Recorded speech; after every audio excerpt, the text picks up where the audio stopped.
লিখছি স্যার আসসালামু আলাইকুম স্যার, আপনি কেমন আছেন স্যার? আলহামদুলিল্লাহ ভালো আছি। ওয়ালাইকুম আসসালাম রহমতুল্লাহ। আলহামদুলিল্লাহ আমি ভালো আছি তোমাদের দোয়ায়।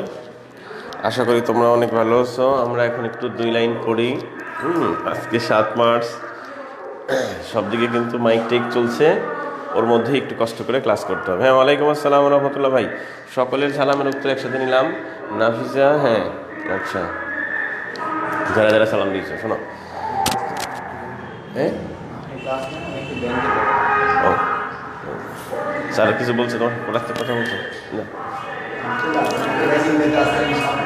আচ্ছা না, তো খেয়াল করো, আমরা যেখানে ছিলাম আজকে একটু কষ্ট করেই তো ক্লাস করতে হবে সবাইকে, তাই না? কারণ এখানে ওই যে সাউন্ড একটু হচ্ছে আর কি, পার্শ্বেই মনে হয় হচ্ছে, মাইক বাজতেছে এই জন্য। তো আমরা আজকে কোন টপিক নিয়ে কথা বলবো তোমাদের সাথে? গতদিন বলছিলাম যে আমাদের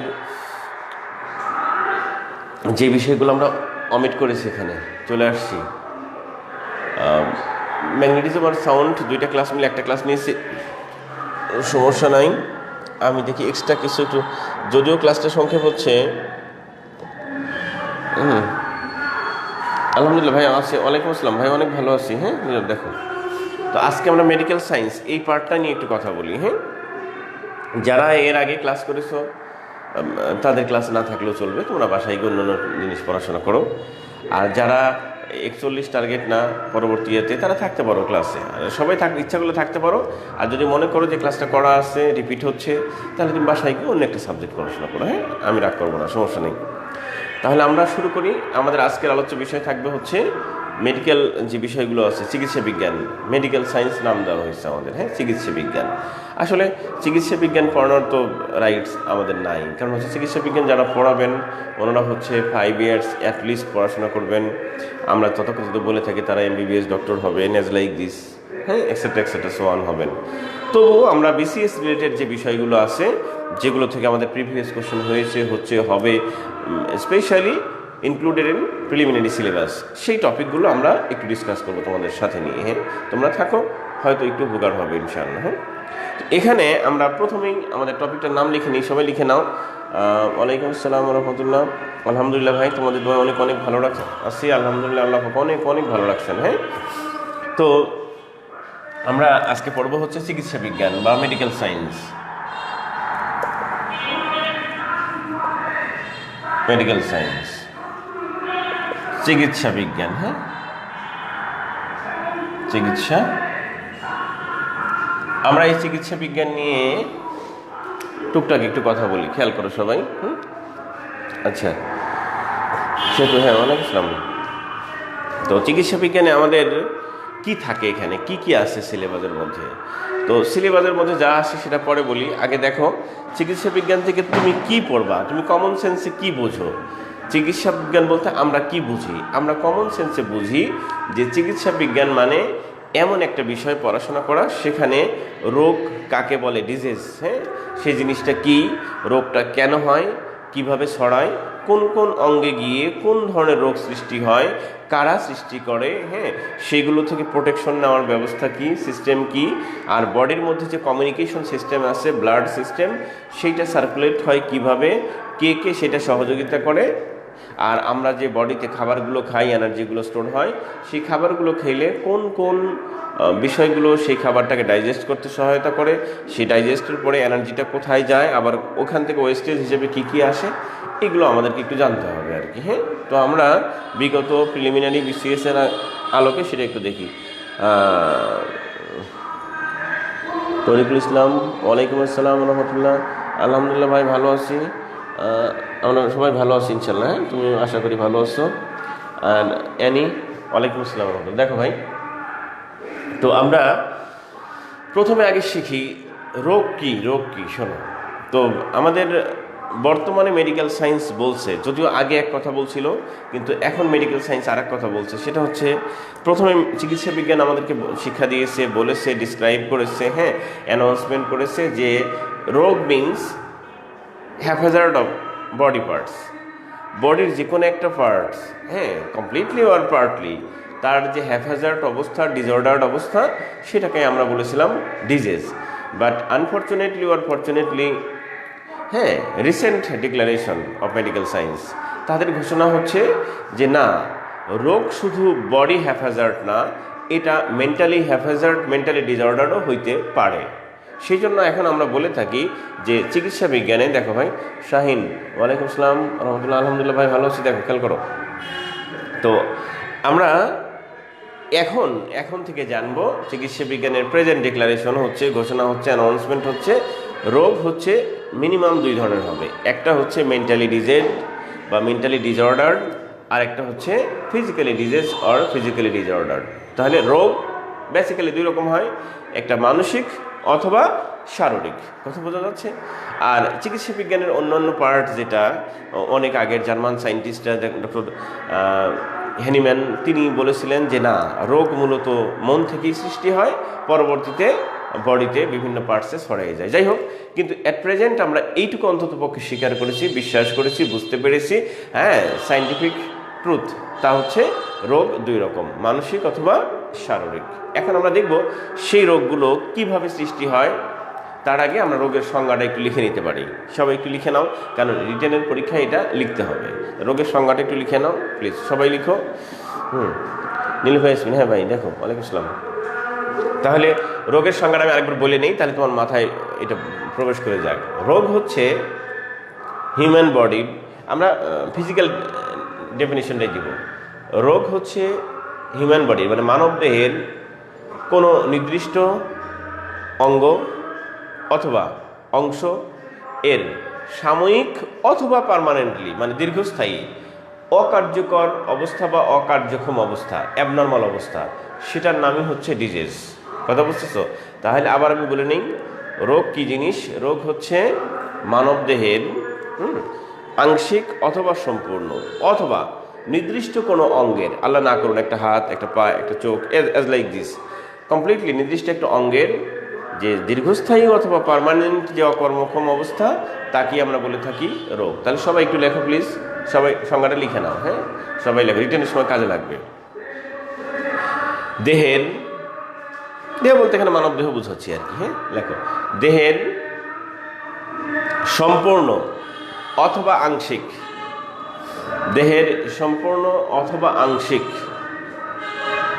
দেহের সম্পূর্ণ অথবা আংশিক অথবা নির্দিষ্ট কোনো অঙ্গের, অথবা নির্দিষ্ট কোনো অঙ্গের, অথবা নির্দিষ্ট কোনো অঙ্গের দীর্ঘস্থায়ী বা সাময়িক, দীর্ঘস্থায়ী বা সাময়িক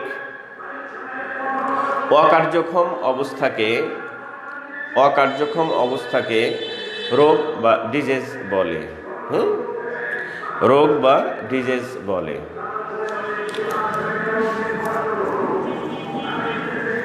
ডিজিজ বলে। তো কি লিখলাম আমরা? যে দেহের সম্পূর্ণ বা আংশিক অথবা মানে সম্পূর্ণ অথবা আংশিক অথবা নির্দিষ্ট কোনো অঙ্গের দীর্ঘস্থায়ী বা কি অল্প সময়ের বা হ্যাঁ অকার্যকর অবস্থাকে বা অকার্যক্ষম অবস্থাকে, দীর্ঘস্থায়ী বা সাময়িক অকার্যক্ষম অবস্থাকে রোগ বা ডিজিজ বলে। লিখছো? নিচে লেখো, ইহা প্রধানত দুই রকম হতে পারে। ইহা প্রধানত দুই রকম হতে পারে, মানে দুই প্রকার, যথা এক নম্বর মানসিক রোগ, এটা প্রচুর পরিমাণে দেখা যাচ্ছে এখন, না? মানসিক রোগ, মেন্টাল ডিজিজ আর কি। নাম্বার টু, শারীরিক রোগ, মানসিক রোগ ও শারীরিক রোগ। হ্যাঁ, মানসিক রোগগুলো মানে শারীরিক বা দৈহিক, আমরা যেভাবে বলি আর কি। হ্যাঁ,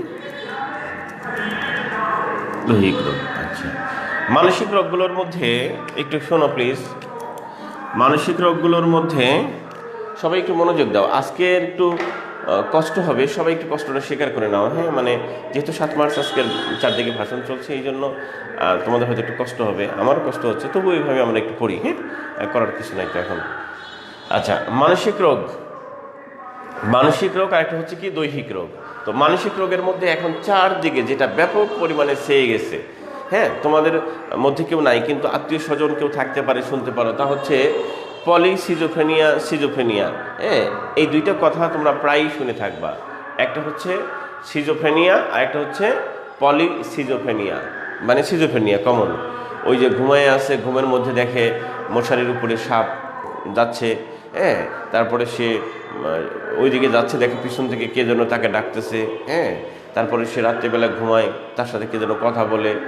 এগুলো হচ্ছে মেন্টালি ডিসঅর্ডার। হ্যাঁ, মানে অত্যাধিক মানসিক চাপের কারণে, দুঃখের কারণে, ভয়ের কারণে, ক্ষোভের কারণে এই সমস্ত বিষয়গুলো জন্ম নেয়, ব্রেনের হ্যাফেজার্ড হয়ে যায়। হ্যাঁ, তাহলে এটা একটা বড় ধরনের ডিজিজ বর্তমানে। আর বিশেষ করে মোবাইল ফোন, এই যে সিনেমা, ভিসিআর, টিভি, এগুলো যারা বেশি ব্যবহার করে এবং বিভিন্ন সিরিয়াল, ক্রাইম পেট্রোল থেকে শুরু করে অ্যাজ লাইক দিস, ইমোশনাল যেই সিরিয়ালগুলো আছে, এগুলো বেশি দেখলে যারা দুর্বল মন মানসিকতার, তাদের ওই ব্রেনে হ্যাফেজার্ড হয়ে যায়, পার্মানেন্টলি একটা ছাপ বসে যায়। এই জন্য এই সমস্ত মিথ্যা বানোয়াট কাহিনী থেকে দূরে থাকাই উত্তম। ঠিক আছে? আচ্ছা, দেখো, তো সেগুলোর মধ্যে মানসিক রোগের মধ্যে একটা নাম লিখে নাও, বর্তমানে খুবই চারদিকে ছড়িয়ে গেছে, যেটা সিজোফ্রেনিয়া। এই বিষয়ে লিখে দিলাম সিজোফ্রেনিয়া, সিজোফ্রেনিয়া। হ্যাঁ, এইটা যখন খুব মাল্টিলেভেল ধারণ করে, হ্যাঁ, মাল্টিলেভেল হয়ে যায়, খুব খারাপ দিকে চলে যায়, তখন তাকে আমরা বলে থাকি পলিসিজোফ্রেনিয়া। সাধারণত পলিসিজোফ্রেনিয়ার রোগীগুলো ভালো হওয়ার পসিবিলিটি খুবই কম। এই জন্য আগে থেকেই চিকিৎসা করতে হবে কোনো সমস্যা দেখা দিলে। আর তোমাদেরকে বলি, মানসিক রোগগুলো, এই যে এই অ্যাজ লাইক দিস, এই রোগগুলো থেকে একটু সাবধান থাকবা। কীভাবে?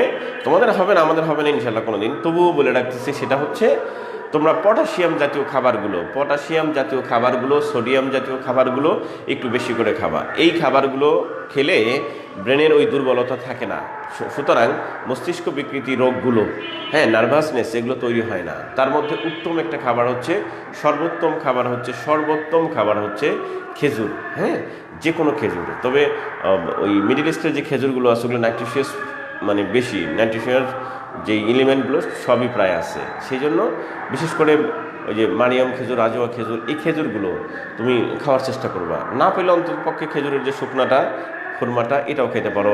তারপরে দুধ খাবা নিয়মিত, হ্যাঁ, কিশমিশ খেতে পারো, হ্যাঁ, আর ফলমূল, সবুজ ফলমূল যা আছে খেতে পারো এগুলো। তবে ওইগুলোর মধ্যে সবচেয়ে বেশি আছে এই এলিমেন্টগুলো। আর আরেকটা কথা বলে দিই, যদি কারোর, একটু শুনে নাও, পরীক্ষার সামনে এখনকার ক্লাসগুলোতে এরকমই হবে, তবুও আমি মূল কথাগুলো বলছি। আর এটা যেহেতু ট্রিটমেন্ট, তোমাকে জানতে হবে। হ্যাঁ, ওয়ালাইকুম আসসালাম ভাই, কে? মুরাদ মাহমুদ। হ্যাঁ, দেখো, তোমরা কারোরই মানসিক রোগ কোনোদিন হবে না, দুইটা কাজ করতে হবে। সেটা হচ্ছে তুমি স্বাভাবিক থাকবা, কারো অন্যায় করবা না, চেষ্টা করবা আর কি। তো আর খাবারের মধ্যে তিন এবং জয়তুন, এই দুইটা ফল আছে। হ্যাঁ, এই দুইটা ফল এখন বাংলাদেশে চাষ হচ্ছে, অ্যাভেলেবেল, বোঝা যাচ্ছে, যেটা হরমোন সাপ্লাই দেয় এবং ব্রেনের যে যা আছে আর কি এলিমেন্টগুলো, পটাশিয়াম, বিশেষ করে সোডিয়াম থেকে শুরু করে আবার নিউরনের কার্যকারিতা। সুতরাং 3 এবং জয়তুন ফল, এই দুইটা ফল খুব বেশি পরিমাণে খাবা। আল্লাহ তাআলা দুইটা ফলের কথা কোরআন শরীফে বলে দিয়েছেন। এখন বর্তমান জাপানিজ সায়েন্টিস্টরা বলেছে, যদি কেউ এই দুইটা ফল খায়, তাহলে তার শারীরিক যে রোগগুলো আছে তথাকথিত, সেগুলো একটাও থাকবে না, মানসিক রোগও থাকবে না। এই দুইটা ফল খাওয়ার চেষ্টা করবা। এখন কম দামে পাওয়া যায়, বাংলাদেশ চাষ করতেছে, অ্যাভেলেবেল। তুমি এগুলো খাওয়ার চেষ্টা করবো, অল্প করে খাও, কিন্তু খাওয়ার চেষ্টা করবো ইনশাআল্লাহ। যাই হোক, গেল, মানসিক রোগটা আমাদের বিষয় না, তবুও আমরা পড়ে রাখলাম যদি পরীক্ষায় আসে। এবার হচ্ছে ফিজিক্যাল ডিজিজ, দৈহিক রোগ। হ্যাঁ, শারীরিক রোগ যেটা আর কি, এই রোগগুলো বলতেই আমরা মূলত রোগ বুঝে থাকি, তাই না? তার মধ্যে পোলিও, হাম, যক্ষা, যা মনে আসে সব লিখতে পারো তুমি। হ্যাঁ, হাম, পোলিও, যক্ষা, হ্যাঁ, টিটেনাস, ধনুষ্টঙ্কার আর কি, হ্যাঁ, ধনুষ্টঙ্কার, এক্সেট্রা সো অন, যা মনে আসে তোমার, বুঝলা? এইগুলোকে বলা হয়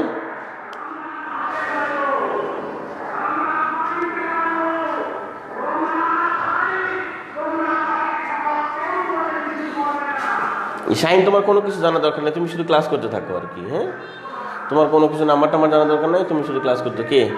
রাকিব, কোনো কিছু জানার দরকার নেই, তুমি শুধু ক্লাসে থাকতে থাকো, যা হচ্ছে শুধু ক্লাস করতে থাকো, তুমি ক্লাস করতে থাকো, যে নাম্বার হয় হোক, তুমি বসে থাকো চুপচাপ। আর যদি করা থাকে বাসায় গিয়ে রেস্ট নাও, যাও।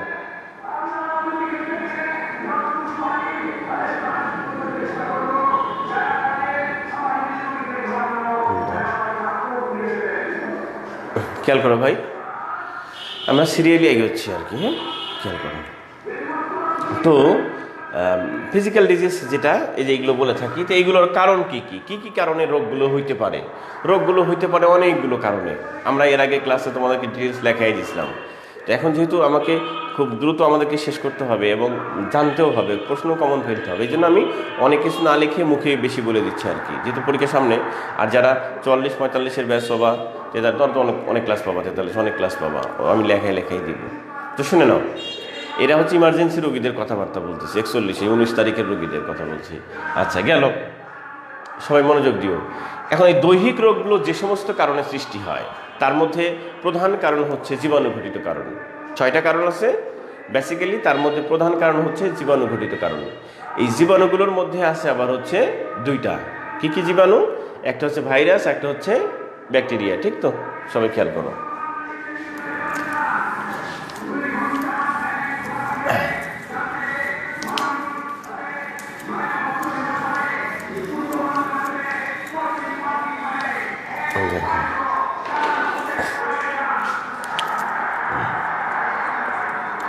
রোগের কারণ দেখো,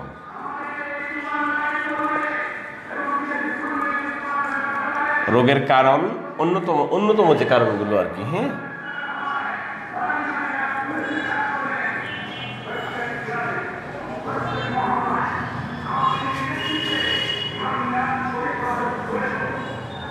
আচ্ছা, এর মধ্যে যা আছে দেখো,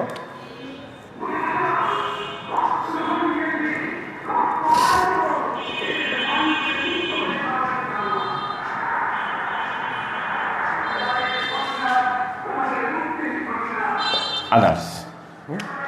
তো এর মধ্যে ভাইরাস খুবই কম, ব্যাকটেরিয়াটা বেশি, আর এটা হচ্ছে 2%, অ্যাজ লাইক দিস 2%। তোমরা জানো সবাই আর কি। হ্যাঁ, আচ্ছা, মরশিদুল ইসলাম, হ্যাঁ, ওয়ালাইকুম সালাম লিমন। আচ্ছা, এরপরে এটা হচ্ছে আমাদের 70%, আমরা জানি সবাই। এটা হচ্ছে 28%, এটাও আমরা জানি। দেখো, এই সব মিলে হচ্ছে 100% হচ্ছে জীবাণুঘটিত রোগগুলো হয় এই 3টা কারণে।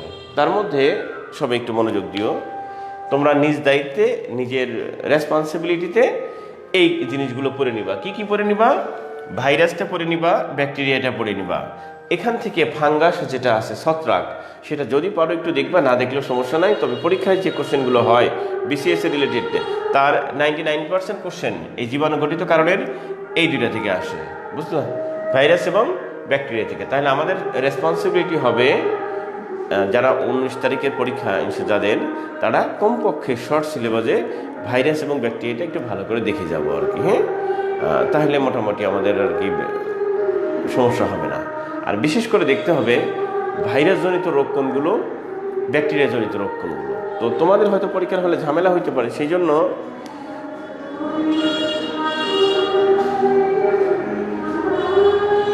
আচ্ছা, থ্যাংক ইউ। হ্যাঁ, ইনশাল্লাহ তুমি তো ওইটা পড়ে থাকো, তাহলে এনাফ। আগে যেগুলো পড়েছি ক্লাস আমি তো লিখে দিছি। শোনো লিমন, তো যা বলছিলাম, তাহলে আমাদের কাজ হবে ব্যাকটেরিয়া এবং ভাইরাসটা খুব ভালো করে দেখা। বিশেষ করে আমি যা বলছি কথাগুলো খুব মনোযোগ দিয়ে শুনবা, কারণ হচ্ছে 19 তারিখের পরীক্ষা। এখন আমরা গাইডলাইন টাইপের ক্লাস নিচ্ছি আর কি। হ্যাঁ, দ্রুত একটু মেমোরাইজ করতেছি। সেখান থেকে মূল যেটা পড়া লাগবে তোমার, তা হচ্ছে আমাদের ভাইরাসজনিত রোগ এবং ব্যাকটেরিয়াজনিত রোগ। ফাঙ্গাস আসে না, এই 2টা আবার মনে থাকে না। সেই জন্য তুমি কি করবা, তোমার দায়িত্ব হবে ব্যাকটেরিয়ার রোগগুলো সহজ। হ্যাঁ, 18-19টা রোগ আছে, ব্যাকটেরিয়ার রোগগুলো তুমি টানা মুখস্থ করে ফেলবা, বা মুখস্থ তো করাই আছে, তুমি শুধু দেখে নিবা, বুঝতেছো? আচ্ছা, তারপরে ভাইরাসগুলো হচ্ছে অটোমেটিক হয়ে যাবে, কারণ ওইগুলো না হলে বাকিগুলো ভাইরাস সাধারণত। আর মডার্ন যে রোগগুলো হচ্ছে, আপডেট যে রোগগুলো হচ্ছে, আধুনিক যে রোগগুলো হচ্ছে, তার সবগুলোই ভাইরাসজনিত রোগ। কথা বোঝা যাচ্ছে তো? এটা পারবা। আর করোনা নিয়ে যে কোশ্চেনগুলো হওয়ার সব পসিবিলিটি আছে, করোনা কিভাবে কোথা থেকে কি হলো না হলো এগুলো একটু দেখে নিবা, টিকা টিকা ভ্যাকসিন ট্যাকসিন নিয়ে একটু দেখে নিবা, ওটা নিয়ে আর তেমন কিছু নাই। তো যাই হোক শোনো, আমি ভাইরাস নিয়ে সংক্ষেপে একটু কথা বলি, তারপর ব্যাকটেরিয়া নিয়ে একটু সংক্ষেপে কথা বলে দিই, তোমরা পড়ে নিবা। প্রথমে হচ্ছে ভাইরাস। আচ্ছা, খেয়াল করো,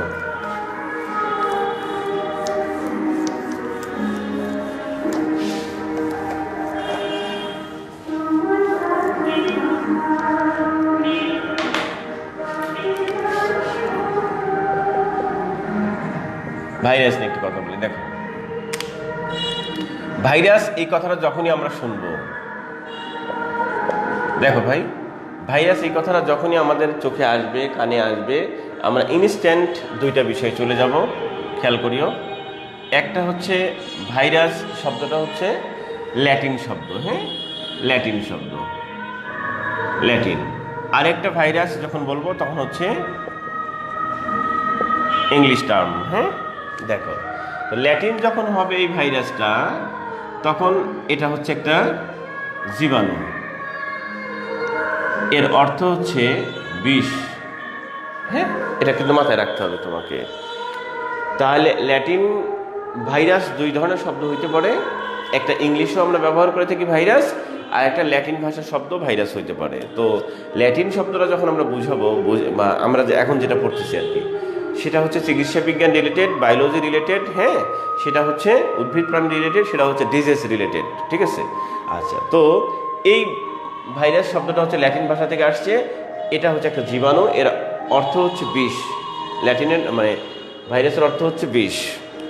এইটা প্রথম যিনি আবিষ্কার করেন, হ্যাঁ, উনি এটা আবিষ্কার করেন কত সালে? 1892 সালে ইনি আবিষ্কার করেন, রাশিয়ান বিজ্ঞানী, রুশ সায়েন্টিস্ট,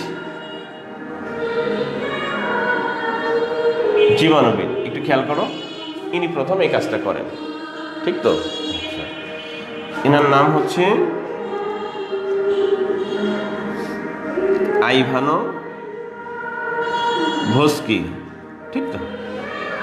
আর যখন একটু খেয়াল করে এই কথাগুলো, এখন যেহেতু পরীক্ষা খুবই সন্নিকটে, এই কয়টা কথা এখান থেকে মনে রাখলেই হবে, আর কিছু লাগবে না ইনশাল্লাহ। দেখো, এরপরে আমরা যখন ইংলিশ ওয়ার্ডটা ইউজ করি, এটা অর্থ হচ্ছে একটা ক্ষতিকর program, vital information resources under the siege, হ্যাঁ, ক্ষতিকর প্রোগ্রাম। এই শব্দটা আমরা ব্যবহার করি আইসিটির ক্ষেত্রে, কম্পিউটার সায়েন্সের ক্ষেত্রে, স্পেশালি ইলেকট্রনিক্সের ক্ষেত্রে, বোঝা যাচ্ছে? আচ্ছা, এটা প্রথম ইউজ হয় হচ্ছে ইউএসএ, আমেরিকাতে ইউজ হয়, হ্যাঁ, এবং সেইটা প্রথম আমরা আবিষ্কার করি, এটা হচ্ছে 1950 সালে। যে আবিষ্কার করে সে একজন সফটওয়্যার ইঞ্জিনিয়ার, নাম doctor Fred Cohen, doctor Fred Cohen. এই কয়টা কথা তুমি একটু ভালো করে দেখে নিবা। আচ্ছা,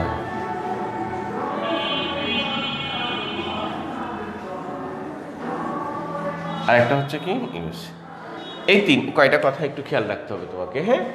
তাহলে ভাইরাস বলতে আমরা, ভাইরাস শব্দটা শোনার সাথে সাথে আমাদের মাথার মধ্যে এই চিত্রটা চলে আসবে, কথা বুঝতেছো? এর নাম হচ্ছে ভাইরাস, আমরা সেইটা পড়াশোনা করছি এখন। তাহলে তোমার আইসিটিরও একটা কিছু নলেজ হয়ে গেল এখানে, আবার এখানে আমাদের বায়োলজিরও কিছু মানে নলেজ হয়ে গেল, হ্যাঁ। আমরা এখন এই স্টাইল, এই পার্টসটা দেখার জন্য চেষ্টা করবো আর কি, হ্যাঁ। খেয়াল করো তো, লিখছো তো ভাইরাস, লিখছো না সবাই?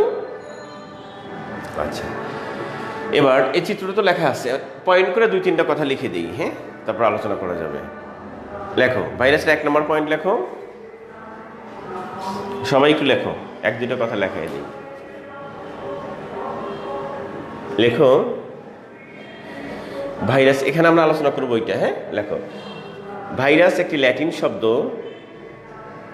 এর আবিধানিক অর্থ হলো বিষ। 2-3টা কথা লেখাই দেবো, একটু লিখে নাও। ভাইরাস একটি ল্যাটিন শব্দ, এর আবিধানিক অর্থ হলো বিষ।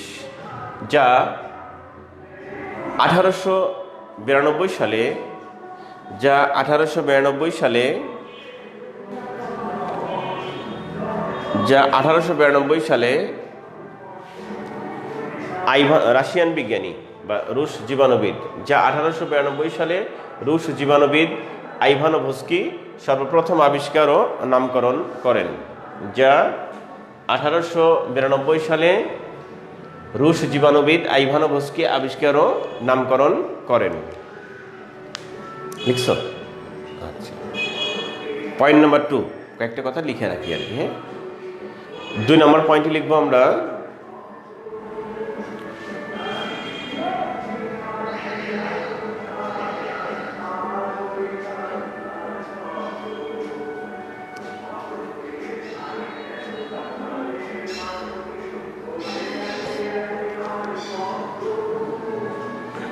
শোনো, এখন এই যে লিমন যে প্রশ্নটা করেছে, শোনো আমি বলি, এটা পরে বলতাম তবু বলেছি, প্রশ্ন যেহেতু করছো শোনো, আমরা একটা ক্লাস করি। লিমন প্রশ্ন করেছে এখন কি মানে তোমরা যারা একেবারে মুমূর্ষু রোগী, মানে 19 তারিখে যাদের পরীক্ষা, তাদের জন্য কাজ কি? তাদের জন্য কাজ হচ্ছে যদি কোথাও দুর্বলতা থাকে, দুর্বলতা নাই ইনশাল্লাহ, যারা সত্যি সত্যি 19 তারিখের যাত্রী তাদের কোনো দুর্বলতা নাই, আর টুকটাক দুর্বলতা থাকবে, এটা সবারই থাকে। কারণ মনে রাখো, বিসিএস প্রিপারেশন কখনো 100% হয় না। যে বলে 100% প্রিপারেশন হয়েছে সে মিথ্যা কথা বলতেছে, কথা বুঝলা? তো 19 তারিখের প্রিপারেশনটা মানে মন খারাপ করিও না, আমি ভালোর জন্য বলছি। যদি তুমি মনে করো 50%-এর নিচে আছে প্রিপারেশন, তাহলে এটা নিয়ে আশা করার দরকার নাই, কষ্ট পাওয়ার দরকার নাই, গলায় দড়ি দেওয়ার দরকার নাই। পরবর্তীতে তাহলে সেজন্য টার্গেট করে পড়তে থাকো। আর যদি মনে করো তোমার 60 থেকে 70% প্রিপারেশন হয়েছে, তাহলে মনে করো ইউ আর দ্য রাইট এবং সুন্দর প্রিপারেশন হয়েছে, বোঝা যাচ্ছে? কারণ বিসিএসে কারণ 100% প্রিপারেশন হয় না, কোনোদিনও হয় না। তো এখন তোমার যদি 60-70% হয়ে থাকে তো আলহামদুলিল্লাহ, সুন্দর প্রিপারেশন হয়েছে।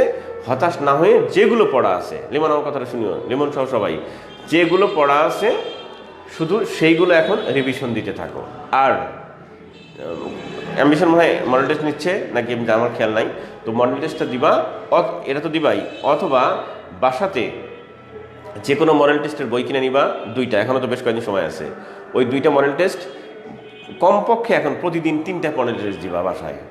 মানে তুমি তো 12 ঘন্টা পড়বা, 12 ঘন্টার মধ্যে 3টা মডেল টেস্ট দিবা। একটা করে মডেল টেস্টের সময় হচ্ছে 1 ঘন্টা 20 মিনিট, 10 মিনিটে খাতা কাটবা। তার মানে হচ্ছে 1.5 ঘন্টায় তুমি 2 ঘন্টা, তো তুমি 1 ঘন্টা 20 মিনিটে পরীক্ষা দিবা, 10 মিনিট খাতা কাটবা। ওই ভুল ঠিক করার দরকার নাই, শুধু কয় নাম্বার পাইলে সেইটা দেখবা, আর নেগেটিভ মার্ক পরিহার করার চেষ্টা করবা, ঠিক আছে? এভাবে তুমি মিনিমাম দিনে 3টা মডেল টেস্ট দিবা। আর যদি খুবই কম পারো, একেবারেই ব্যস্ত থাকো, তাহলে 2টা দিবা। সকালে 1 বই থেকে দিবা, বিকালে 1 বই থেকে দিবা, বুঝতেছো? বাস, এভাবে শুধু পরীক্ষা দিবা। এতে লাভ হবে কি, প্রতিদিন মিনিমাম 2 টাইমস তুমি 10টা টপিকটা রিভিশন হয়ে যাবে। পরীক্ষা দিতে বলছে এই কারণে যে পরীক্ষা দিলে তুমি 200 পাবা, 150 পাবা, সেটা না, বা 5 পাবা, সেটাও না। উদ্দেশ্য হচ্ছে তুমি প্রতিদিন তোমার পুরো সিলেবাসটাকে একবার ব্রেনের মধ্যে নিয়ে আসো। এতে করে তোমার পরীক্ষাটা অনেক অনেক ভালো হবে। হ্যাঁ, সেই মডেল টেস্টে তুমি যত পাও 200 পেলেও খুশি হওয়ার কিছু নাই, 50 পাইলেও দুঃখ হওয়ার কিছু নাই, কারণ ওখান থেকে একটা নাও আসতে পারে। তো তুমি শুধু প্র্যাকটিস করবা এইটা। আর রিসেন্ট পড়ো বা যাই পড়ো, জব সলিউশন সবই একই। বিসিএসগুলো ভালো করে দেখবা। আর রিসেন্ট যেটা আছে, আমি তো ক্লাসে অনেকবার বলছি, রিসেন্ট যেটা আছে নন ক্যাডারের 5 ইয়ার্স, বিশেষ করে 20-এ তো কোনো পরীক্ষাই হলো না, তো ধরো যে 19 মানে রিসেন্ট যে 5 ইয়ার্স নন ক্যাডারের কোশ্চেনগুলো দেখবা, বিসিএসের কোশ্চেন সবগুলোই দেখবা, বা শেষ। আর কি, এটা সিম্পল, কয়েকদিন নতুন করে দেখলে দেখা যাবে, দেখবা ইনশাল্লাহ ভালো হবে পরীক্ষা। যাও, বাদ দাও, এখন আমরা যেখানে আছি সেখানে থাকো। 2 নম্বর পয়েন্ট সবাই একটু লিখে নাও। পয়েন্ট নাম্বার 2, আমি এখান থেকে 2-3টা পয়েন্ট লেখাবো। 2 নম্বর পয়েন্টে লিখো যে ভাইরাস একটি অতি আণুবীক্ষণিক, ভাইরাস একটি অতি আণুবীক্ষণিক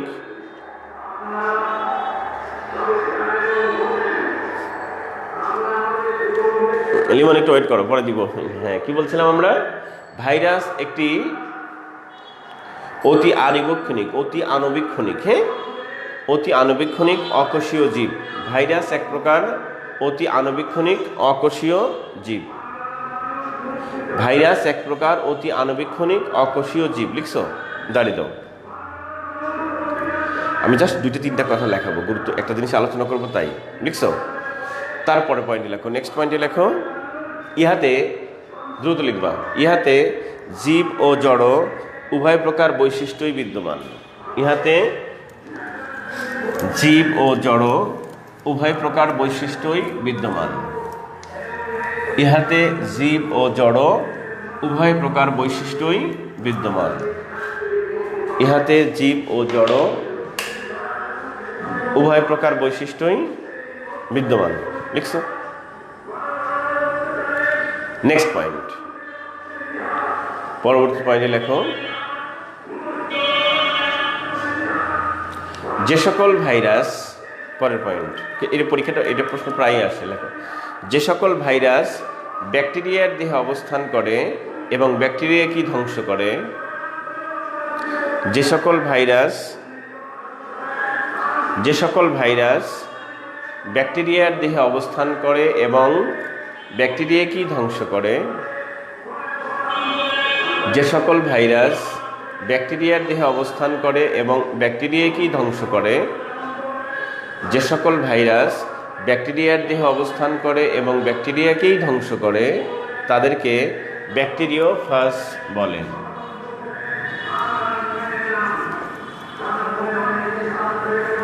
ব্যাকটেরিওফাজ বা ব্যাকটেরিওফাজ ভাইরাস বলে।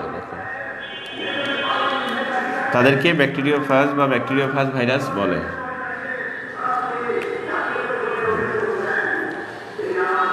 লিখছো? বা শেষ। এরপরে খেয়াল করিও, যেটা মূল কথা তোমাকে বলবো, আমরা তোমাদের এর আগের ক্লাসে, মানে আগের ক্লাসে বলতে ডায়াসে, ওখানে অ্যাম্বিশনে, সে ক্লাসে যা পড়াইছিলাম, অথবা তোমরা যারা বইটই পড়েছো তারা জানো যে মানবদেহের, আমরা বলছিলাম যে মানবদেহের সবচেয়ে গুরুত্বপূর্ণ অঙ্গ যেটা, তার নাম হচ্ছে কি, এই যে লিভার। মানবদেহের গুরুত্বপূর্ণ অঙ্গের নাম লিভার না? তো এই লিভারের দুইটা পার্ট আছে, আমরা জানি, left right lobe, left lobe. হ্যাঁ, আচ্ছা, এখন এই লিভারের যে সেলগুলো আছে, কার্যকরী যে কোষ আছে, একক আছে এখানে, কার্যকরী একক, হ্যাঁ, কার্যকরী একক, একক, এর নাম হচ্ছে হেপাটোসাইট। এগুলো তোমাদের পড়া আছে, জাস্ট আমি রিভিশন দিয়ে যাচ্ছি যেন তোমাদের এই জিনিসগুলো একটু চোখের সামনে নতুন করে আসে, বাসায় পড়া না লাগে। দেখো তাহলে এটা হচ্ছে লিভার, তোমরা জানো। এই লিভারের কার্যকরী একক, ইউনিট যেটা, যেমন স্নায়ু কোষের কার্যকরী এককের নাম কি, নিউরন। হ্যাঁ, তারপর আমরা বলছিলাম কিডনির কার্যকরী এককের নাম কি, নেফ্রন। হ্যাঁ, তোমরা এগুলো জানো না? জানো সবাই এগুলো। তো এই কার্যকরী যে এককগুলো আছে এগুলো একটু মুখস্থ রাখবো, 8-10টা। তার মধ্যে গুরুত্বপূর্ণ একটা পার্ট হচ্ছে কি, লিভার। লিভারের কার্যকরী এককের নাম কি, হেপাটোসাইট, তাই না? খেয়াল করো। এবার এই হেপাটোসাইট যেটা, এই হেপাটোসাইটকে আক্রমণ করে হচ্ছে ভাইরাস। একে আক্রমণ করে ভাইরাস। ভাইরাস আক্রমণ করবে। আক্রমণ করলে এটা ক্ষত হবে, দেখো, ক্ষত হবে, ঘা হবে, টিউমার হবে, ক্যান্সার হবে, প্রদাহ হবে, এইগুলো আমরা সিনোনিম বলে থাকি, বুঝতেছো? এই জিনিসটাকে আমরা বলে থাকি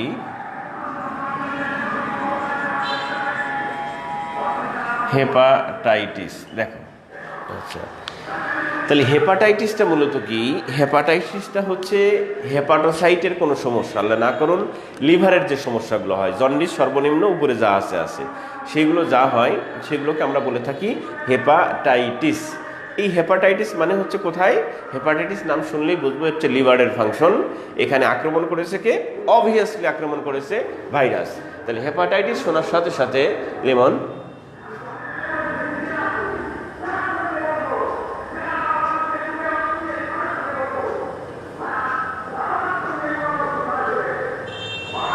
হ্যাঁ বাবা, লিমন তুমি আমাকে ফোন দিও। কেন ম্যাথে কম পাবা কেন? ম্যাথ তো একদম সহজ, বিসিএস এর ম্যাথ তো তেমন কিছু না। তুমি আমাকে ফোন দিও লিমন, ক্লাসের পরে ফোন দিও, কথা বলবো, সমস্যা নেই। দেখো এদিকে খেয়াল করো, আর ম্যাথে তো ভালো করাই লাগবে, হ্যাঁ ম্যাথে ভালো করবো নাকি, ম্যাথে ভালো করাই লাগবে, কারণ হচ্ছে রিটেন আছে না সামনে, তোমার রিটেনে তো বেশি নাম্বার পেতে হবে। ম্যাথ একদমই সহজ জিনিস, সিম্পল জিনিস, সেখানে কি মানে নাই, ম্যাথ বিজ্ঞান একটু খালি একটু বুঝতে হবে, একটু ভিতরে যাইতে হবে। ম্যাথ এবং বিজ্ঞান সবাই কঠিন বললেও এটা এত মজার জিনিস, এত মজার জিনিস, তুমি যদি একটু খালি ভিতরে মানে প্রবেশ করার সিস্টেমটা বুঝে যাও, তাহলে দেখবা হ্যাভি মজার জিনিস। বরং আমি তো ছোটোবেলা থেকে দেখতাম মন খারাপ থাকলে মানুষ বাংলা পড়ে, অন্য অন্য সমাজ বিজ্ঞান পড়ে মন ভালো হয়। আমার মন খারাপ থাকলে আমি গণিত পড়তাম, গণিত অঙ্ক করা শুরু করলে মন ভালো হয়ে যেত, বুঝলা। গণিত এবং বিজ্ঞান এগুলো হচ্ছে মজার জিনিস, খালি বুঝবা একটু। তুমি পরে ফোন দিয়ে আমি কথা বলবো। দেখো তো হেপাটাইটিস নাম শুনলেই, দেখো ভাই, হেপাটাইটিস নাম শুনলেই আমাদের মাথায় কাজ করবে that is the function of liver in liver, এবং এর সাথে রিলেটেড হচ্ছে দুইটা জিনিস। নাম্বার 1 হেপাটোসাইটের ঘটনা এটা, নাম্বার 2 হচ্ছে এটা ভাইরাসের ঘটনা। তাহলে হেপাটাইটিস মানে হচ্ছে হেপাটোসাইটে আক্রমণ করলো ভাইরাস। এই দুইটা ভাইরাস যখন হেপাটোসাইটে আক্রমণ করলো তখন ওখানে কি হবে, একটা ক্ষতি হবে না, একটা হ্যাম্পার হবে না। সেই যে ক্ষতি, ইনজুরি যেটা হবে, সেইটা আমরা বাংলা ভাষায় বলতে পারি টিউমার, বলতে পারি ক্ষত, বলতে পারি ক্যান্সার, বলতে পারি প্রদাহ, বলতে পারি ঘা, বিভিন্ন নাম বলতে পারি। সেই অবস্থাটাকেই আমরা বলে থাকি হেপাটাইটিস। কথা বুঝতেছো? আর এই হেপাটাইটিসের জন্য রেসপন্সিবল হচ্ছে অনলি রেসপন্সিবল হচ্ছে কে? ভাইরাস।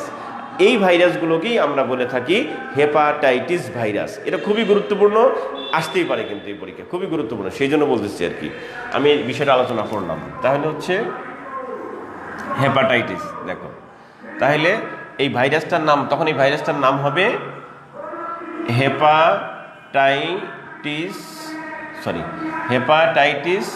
Virus, hepatitis virus. দেখো, আর এই হেপাটাইটিস ভাইরাস হচ্ছে আমরা শিখে আসছি 5টি, তাই না? হেপাটাইটিস ভাইরাস কয়টা ভাই? 5টা আমরা শিখে আসছি। সেই 5টা কি কি আমরা শিখে আসছি? ABCDE।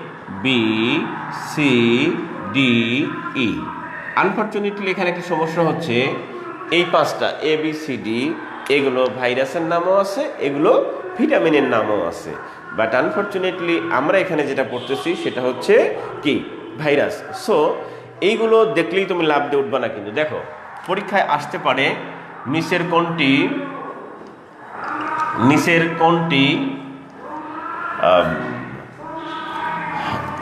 ধরো ইয়ার জন্য দায়ী, যে কোনো একটা, জন্ডিস টন্ডিস যা বলুক, কোনটির দায়ী? হ্যাঁ, দায়ী। এখানে কোন একটা রোগের নাম লিখে দিল, জন্ডিস টন্ডিস বা কিছু একটা বলে দিল, এখানে লেখা আছে ক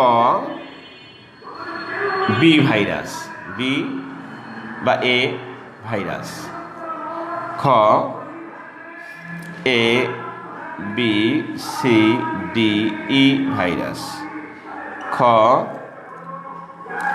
বি ভাইরাস, বুঝলাম। তারপরে হচ্ছে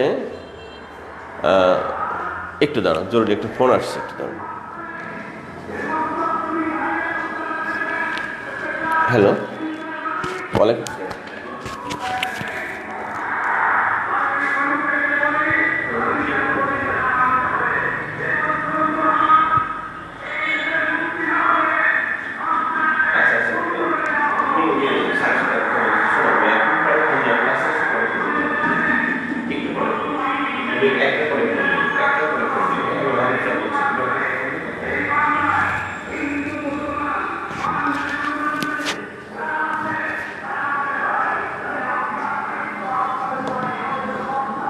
খেয়াল করো, আমরা যেখানে ছিলাম ভাই, তো ধরো জন্ডিসের জন্য দায়ী অথবা হেপাটাইটিস কোনো একটা কিছু বলে দিল যে, বা কোনটি হেপাটাইটিস ভাইরাস, হ্যাঁ লিখলো কোনটি হেপাটাইটিস ভাইরাস, খ গ ঘ হচ্ছে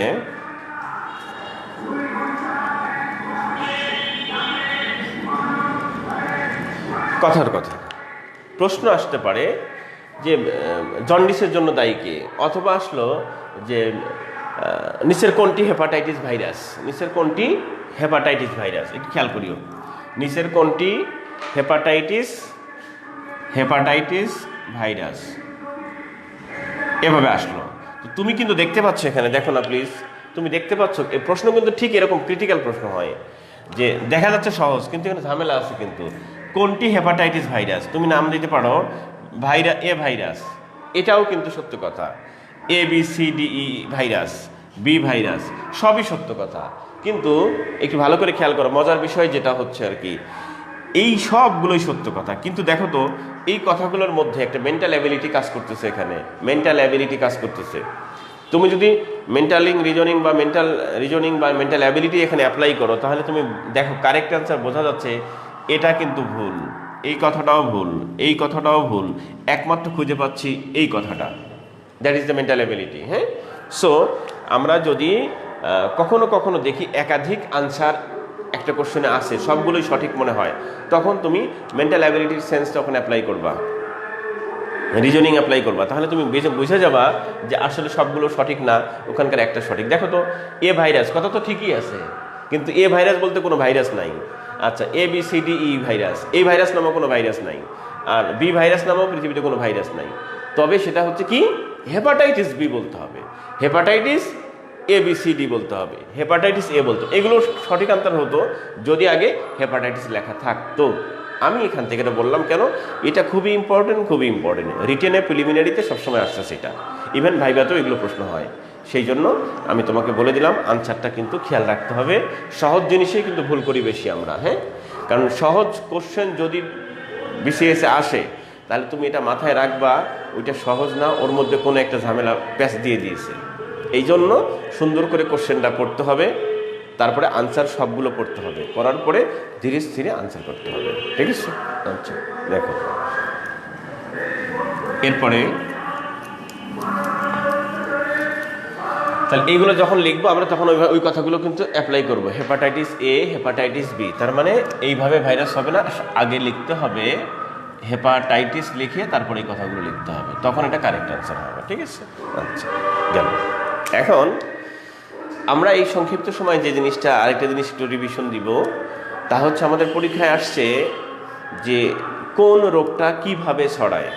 মানে হেপাটাইটিসের যে বিভিন্ন ভাইরাসগুলো আছে না, 5টা ভাইরাস বললাম হেপাটাইটিসের, hepatitis A, hepatitis B, hepatitis C, hepatitis D, hepatitis E।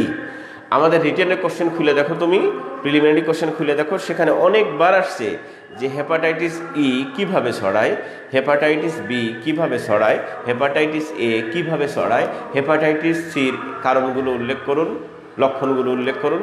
এই ধরনের প্রশ্ন আমাদের পরীক্ষায় আসছে রিটেন এবং প্রিলি। তাহলে আমরা কিভাবে সেটা মনে রাখবো? আমি তোমাদের ক্লাসে যারা ক্লাসটা পেয়েছো তারা তো আলহামদুলিল্লাহ পেয়ে গেছো, যারা ক্লাসটা পাও নাই তাদের জন্য আমি আরেকটু আলোচনা করতেছি অল্প কয়েক মিনিট, তোমরা একটু মনোযোগ দিয়ে শোনো, নতুন এবং পুরাতন সবাই। দেখো,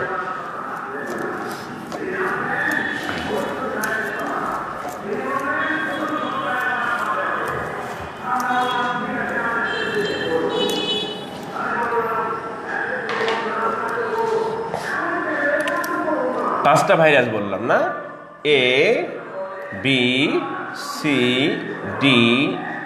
একটু খেয়াল করবো, সবাই খেয়াল করবো আমরা, হ্যাঁ।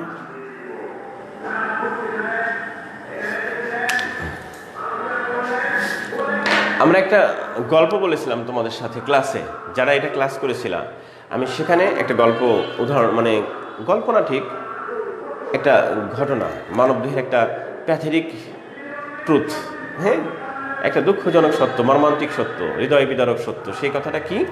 তা হচ্ছে আমরা বলে থাকি সবাই, জন্মিলে মরিতে হইবে, তাই না?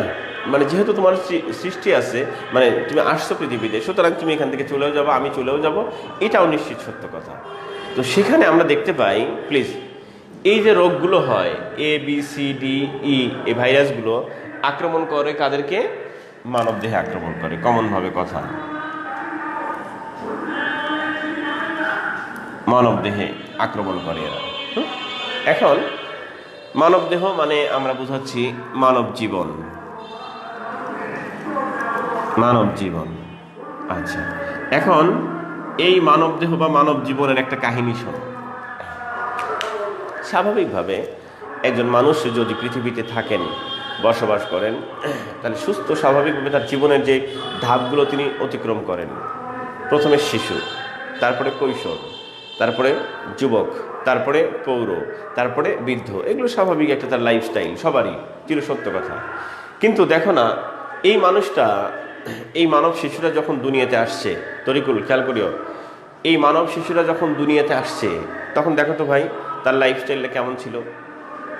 সে যখন পৃথিবীতে আসলো, সে নড়তেও পারে না, চড়তেও পারে না, মাতৃগর্ভ থেকে দুনিয়াতে ভূমিষ্ঠ হলো।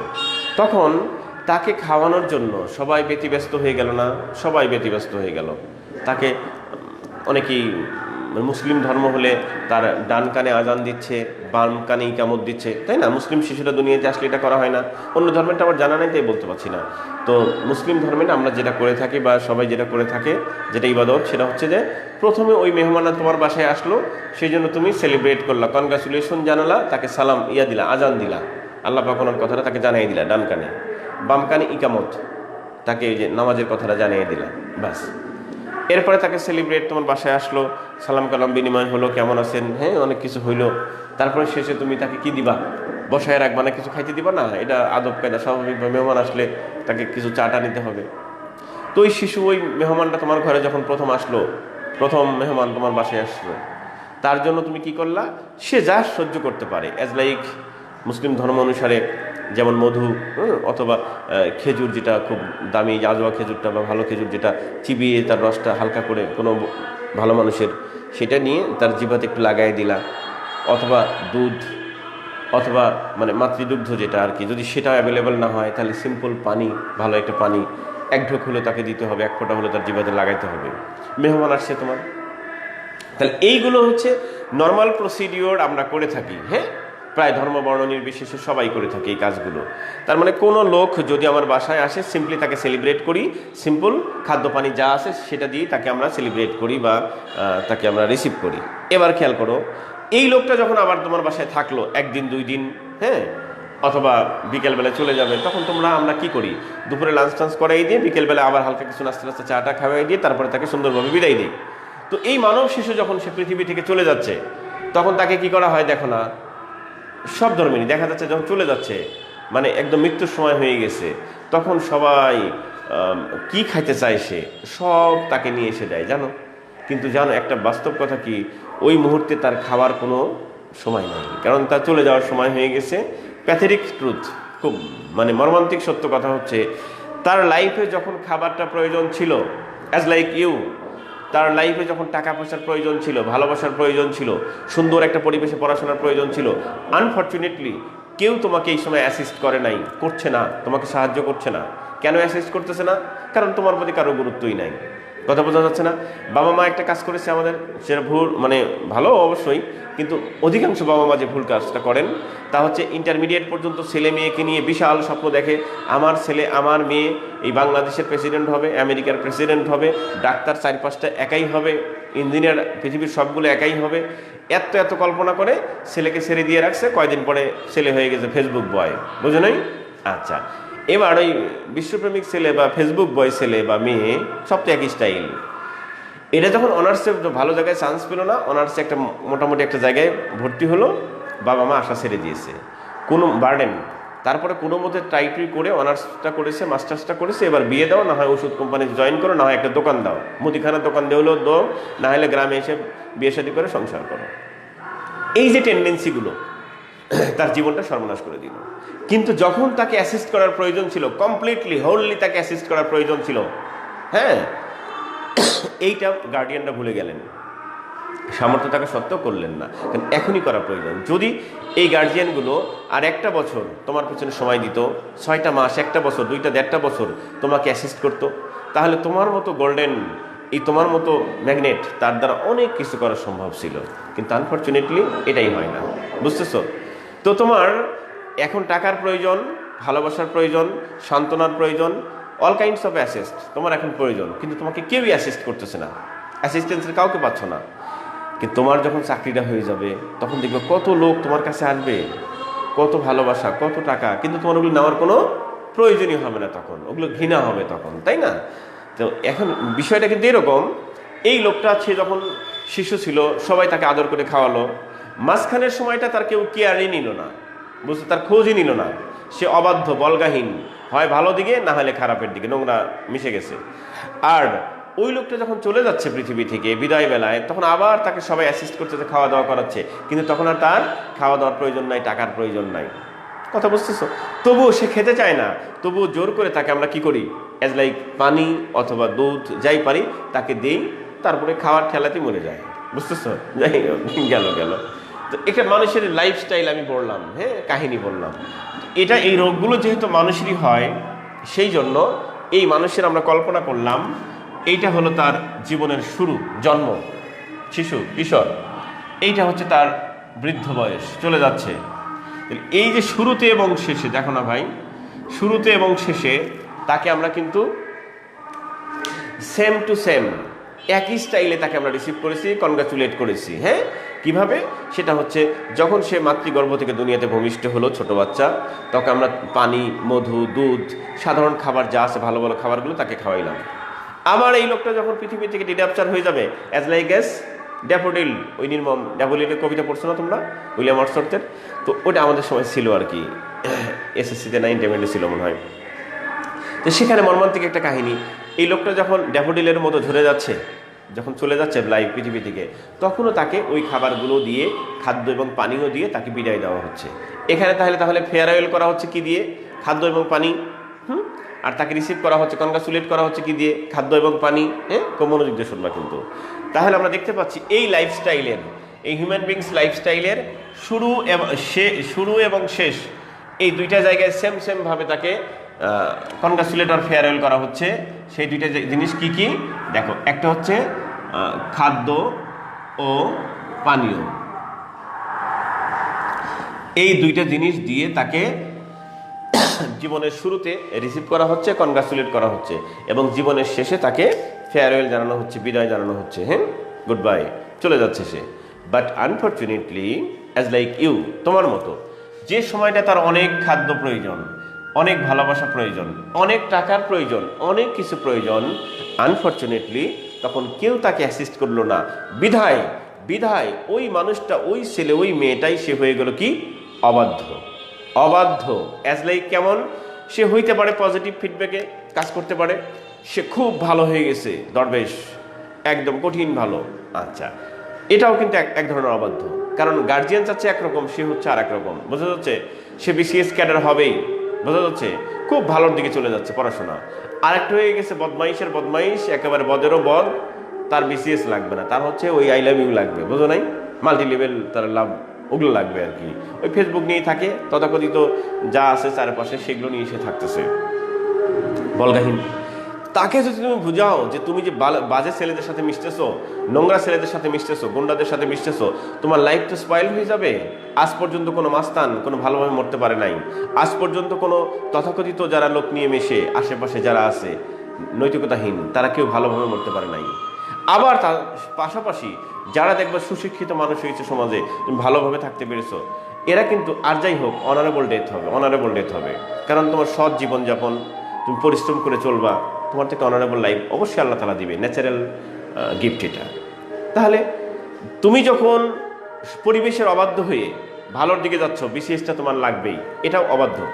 সবাই অবাধ্য বলে যে ছেলেটা কথা শোনে না, ঘাড় বেকা, এ কি বিসিএস হবে না, পড়েছে রাজশাহী কলেজে, পড়েছে জাতীয় বিশ্ববিদ্যালয়ে, হ্যাঁ পড়েছে রাজশাহী ইউনিভার্সিটিতে, সে কি বিসিএস পারবে? কথা শোনে না ছেলেটা, সবাই দুর্নাম। আবার তুমি সত্যি আল্লাহ না করুন খারাপ দিকে চলে গেছো, তাহলে দুইটাই অবাধ্য। এই অবাধ্য হচ্ছে কখন মানুষ তার ইয়াং লাইফে, তখন তার শক্তি, অ্যাবিলিটি অ্যাভেলেবেল, প্রচুর পরিমাণে তার বডিতে শক্তি, সে যা ইচ্ছা তাই করতে পারে, সে ভালো দিকে যাইতে পারে, খারাপ দিকে যাইতে পারে। অবাধ্য, তাকে কেউ ফিরাইতে পারে না।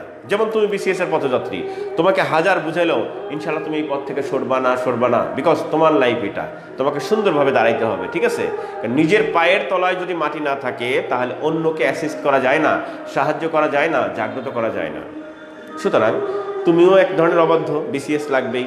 আর এক ধরনের নোংরাও একটা আছে, অবাধ্য। এই যে অবাধ্য যা হয়, মানুষ কি দিয়ে করতেছে সেটা বলগাহীন যে হচ্ছে, কি দিয়ে? মন দিয়ে না, শুধু মন দিয়ে না, সে ফিজিক্যালি করতেছে, এটা শারীরিকভাবে করতেছে। তাহলে এখান থেকে একটা ন্যাচারাল ট্রুথ ডিসক্রাইব করা যায়, তা হচ্ছে কি, মাঝখানে যেটা মধ্যবর্তী বয়স, যেটা তোমার মানে মধ্যবর্তী লাইফ সাইকেল কার, এই ভাইরাসের, দেখো BCD মাঝখানে, এরা যা কিছু হবে যে কোনোভাবে ছড়াবে, তাই একটাই মাধ্যম, তা হচ্ছে কি, শারীরিক সম্পর্ক। হইতে পারে একজন আরেকজনের টাচ, কন্টাক্টে আসা, সেটা পজিটিভ অথবা নেগেটিভ যাই হোক। এরপরে হচ্ছে ইনজেকশন পুশ, ব্লাড নেওয়া দেওয়া, মানে শরীরের সাথে ডিরেক্টলি কানেক্ট হবে। দ্যাট ইজ ওয়াই এই যে তিনটা মাঝখানে, এটা হচ্ছে শারীরিক সম্পর্কের মাধ্যমে, কি লিখছি এটা, সরি, শারীরিক সম্পর্কের মাধ্যমে ছড়ায়। তাহলে এটা হচ্ছে শারীরিক সম্পর্কের মাধ্যমে ছড়াবে, আর এটা হচ্ছে খাদ্য পানীয়র মাধ্যমে ছড়ায়। কথা বুঝতেছো? একদম ভেরি মজার জিনিস কিন্তু, হ্যাঁ, দারুণ একটা জিনিস। তাহলে আমরা প্লিজ বিগত বিসিএস রিটেনের কোশ্চেনগুলো যদি দেখি, প্রিলিমিনারি কোশ্চেনগুলো যদি দেখি, তাহলে আমরা একটা জিনিস সেখান থেকে দেখতে পাচ্ছি, বাজারের যে কোনো বই কিনলে দেখবা এ ছড়ায় কিভাবে, বি ছড়ায় কিভাবে, সি এর কারণ, এগুলো দেখবে এক একটা কমপক্ষে 10 ভাবে দেওয়া আছে, 10-12টা কারণ দেওয়া আছে। তাহলে 5টা ভাইরাসের যদি আমরা 10টা করেও কারণ ধরি, 5-10-এ 50টা কারণ, 50টা বৈশিষ্ট্য।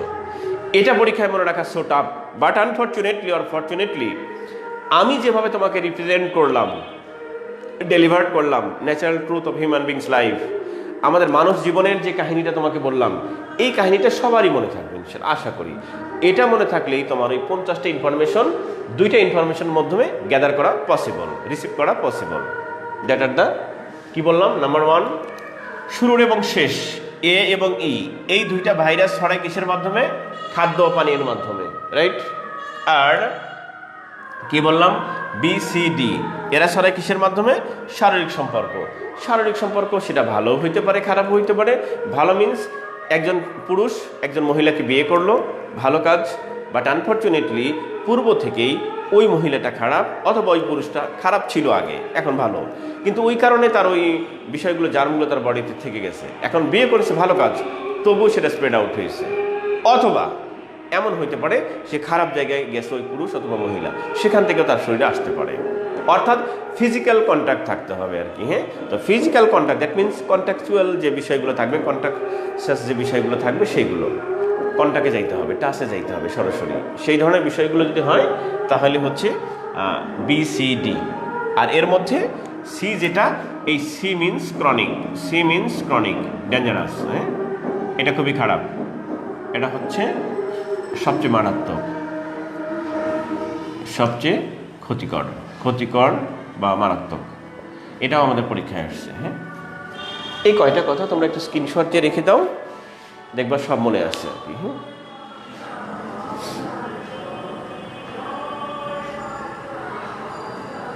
ব্যাস।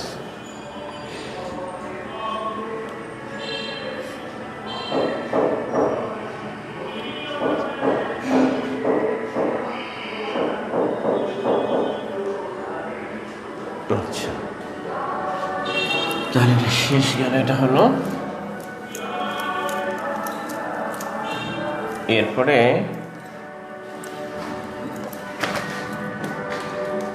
সরি দাও,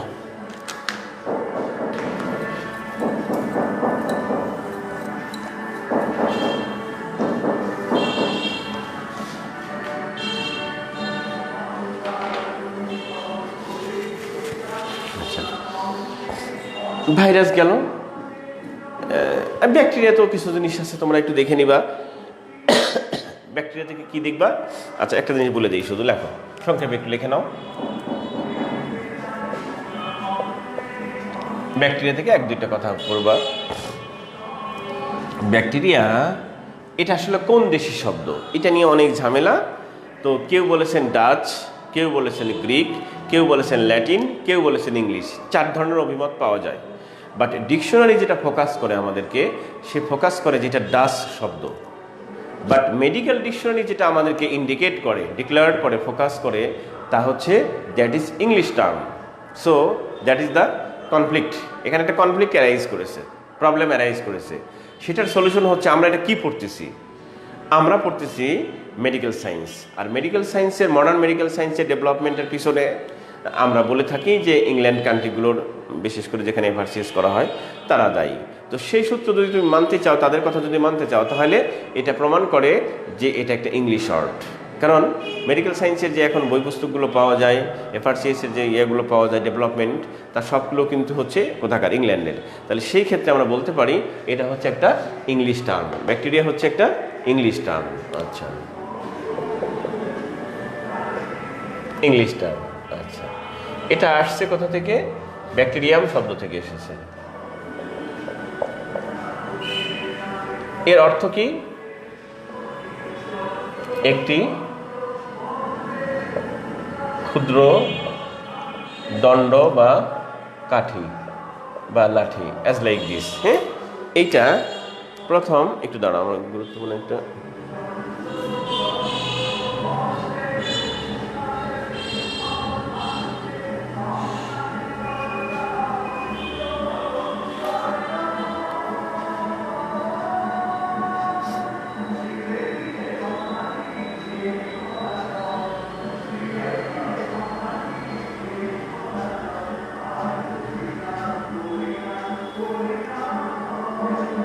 একটু দেখো, এখানে কতগুলো টেক্সট আসছে, তো আমি একটু জবাব দিচ্ছিলাম। দেখো, তাহলে ব্যাকটেরিয়াম একটি ক্ষুদ্র দণ্ড বা কাঠি, তাহলে এইটা হচ্ছে একটা ব্যাকটেরিয়া, বহুবচন শব্দ আর কি। যাই হোক, এইটা প্রথম কে কিভাবে ইনভেন্ট করলো? দেখো, এই ব্যাকটেরিয়া নিয়ে যারা যারা কথা বলছেন তাদের মধ্যে উল্লেখ্য হচ্ছে, আমরা জানবো যে, দেখো তোমরা লিয়েন হুকের নাম শুনেছিলে না? লিয়েন হুক, তোমাদের ক্লাসে বলছিলাম, প্রথম কথা বলছিল লিয়েন হুক। রবার্ট হুক তো নাম শুনেছো, কোষ, কত সাল? 1665, রবার্ট হুক। তো লিয়েন হুক, রবার্ট হুক, তারা হচ্ছে ওই সময়কার বিজ্ঞানীরা। তো অ্যাজ লাইক ফ্রেন্ড বা ফ্রেন্ডশিপ ছিল তাদের মধ্যে। তো লিয়েন হুক সে রবার্ট হুক যখন 1665 সালে, আচ্ছা আমি লিখে দিচ্ছি, একটু ভালো করে লিখে দিচ্ছি, একটু বোঝো।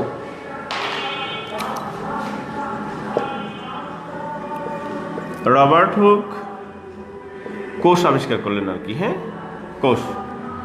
এ যখন কত 1665 সালে কোষকে ডিক্লেয়ার করলো আর কি। তারপরে এসে 1675 সালে এসে, খেয়াল করবা, 1675 সালে এসে লিয়েন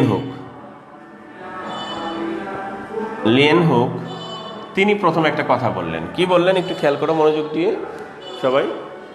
যখন আমাদের বিজ্ঞানী রবার্ট হুক 1665 সালে বলল, রবার্ট হুক যখন 1665 সালে বলল যে কোষ হচ্ছে animal beings are human beings বডির ইউনিট। যেমন আমরা বলেছিলাম যে একটা বিল্ডিং তার একটা ইট, কোষ কার্যকরী একক। এই কথাটা যখন রবার্ট হুক 1665 সালে ডিক্লেয়ার করলো, ঘোষণা করলো, অ্যানাউন্সমেন্ট করলো, হ্যাঁ, প্রুফ করলো, এরপরে এসে তার friendship as like this 10 years later 10 বছর পরে সেও ইংল্যান্ডের, ইউকেরই। তো সে বলল, নাম কি, লিয়েন হুক, সে এসে বলল যে ফ্রেন্ড, তুমি যে কথাটা বলেছিলা, রবার্ট হুককে উদ্দেশ্য করে বলল, তুমি যে কথাটা বলেছিলা জীবদেহের কার্যকরী একক, ক্ষুদ্রতম একটা একক হচ্ছে কোষ, সেই কোষটার সমন্বয়ে একটা বডি বিল্ড হয়, রাইট? সে বলছিল। তো তখন 10 বছর পরে এসে সেই কথাটাকে রিসার্চ করে লিয়েন হুক বলল প্রথম যে না friend, I am sorry to say that. সে বলল যে আমি দুঃখের সাথে জানাচ্ছি, যে আমি বলতে বাধ্য হচ্ছি যে তুমি যা বলেছো এই কথাটা পরিপূর্ণ সত্য না। বিকজ অফ দ্যাট এই বডির বাহিরেও একটা কোষ, একটাই বডি আছে, এরকম অনেকগুলো আছে।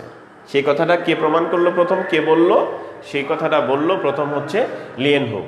তাহলে লিয়েন হুক প্রথম বলল যে 1675 সালে লিয়েন হুক ডিক্লেয়ার করলো, লিয়েন হুক যে 1675 সালে সে বলল যে না, এই কোষগুলো, রবার্ট হুকের কোষ যেটা বলছে এক একটা একক বডির, সে বলল না, একটা কোষ একটাই বডি, এরকম কোষ এরকম বডি পৃথিবীতে অনেক আছে।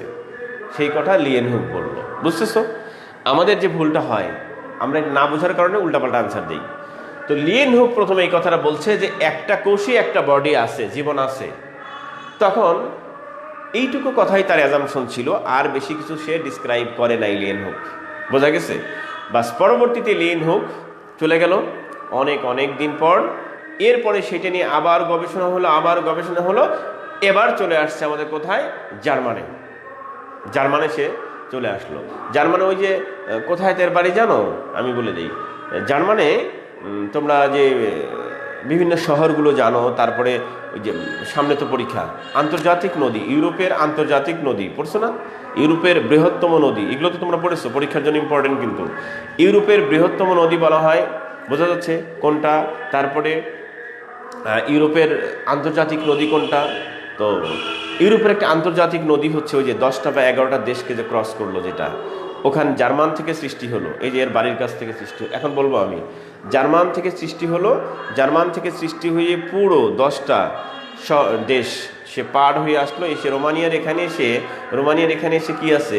ব্ল্যাক সি আছে না, কালো সাগর যেটা, সেখানে সে আসলো। এই যে লম্বা যে নদীটা, তাকে কি বলা হয়? ইউরোপের একমাত্র আন্তর্জাতিক নদী, এবং ইউরোপের সমস্ত ভ্যাসেল, প্রায় 90% ভ্যাসেল ইউরোপ কমিউনিকেশন করে এই রুট দিয়ে। এবং এতটা গুরুত্বপূর্ণ, আমি কেন বলছি শোনো আগে। তাই এই ব্ল্যাক সি, এটা প্রায় দেখো এই এশিয়ার এখানেই প্রায়, যে ব্ল্যাক সি, এখান থেকে সমস্ত বিষয়গুলো বোঝা যাচ্ছে। তারপরে ব্ল্যাক সি আছে, কাস্পিয়ান সি আছে, তো যাই হোক, তো ব্ল্যাক সির কথা স্পেশাল।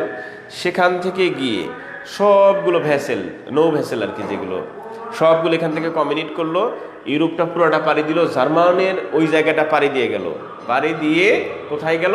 ওই পাশে নর্থ সি, তোমরা জানো না, উত্তর সাগর। তো ওখান থেকে জার্মান থেকে গিয়ে 3টে আবার নদী ভাগ হলো, ক্যানেল ভাগ হয়ে নর্থ সিতে পড়লো। তাহলে নর্থ সির সাথে সরাসরি কালো সাগরের ব্ল্যাক সির যে একটা কমিউনিকেট ওয়ে, সেখানেই সেই জার্মান। আমি ফোকাস করলাম কারণ যেহেতু আমাদের বিসিএস এর ক্লাস, যে কয়টা কথা বলি যদি একটু কমন পড়ো, একটু ভালো লাগে, একটু প্রশ্ন আসে, সেই জন্য আমি কথাগুলো তুলে ধরলাম। যেহেতু জার্মানির কথা বলতেছি, সেই জার্মানির গুরুত্বপূর্ণ একটা শহর, সেই একটা জায়গার নাম হচ্ছে এরেনবার্গ। বোঝা যাচ্ছে? ওখানে সেই জায়গার নামে একজন বিজ্ঞানীর নাম আছে আর কি, ওই ছোট্ট জায়গাটার নামে, তার নাম হচ্ছে বিজ্ঞানী এরেনবার্গ। তো বিজ্ঞানী এরেনবার্গ, খেয়াল করবো আমরা, বিজ্ঞানী এরেনবার্গ সে কত সালের কথা কাহিনী, এটা দেখবা, এদিকে মনে রাখো। এ কিন্তু জার্মানির না। আচ্ছা, বিজ্ঞানীর নাম লিখে আসি আগে। এরেনবার্গ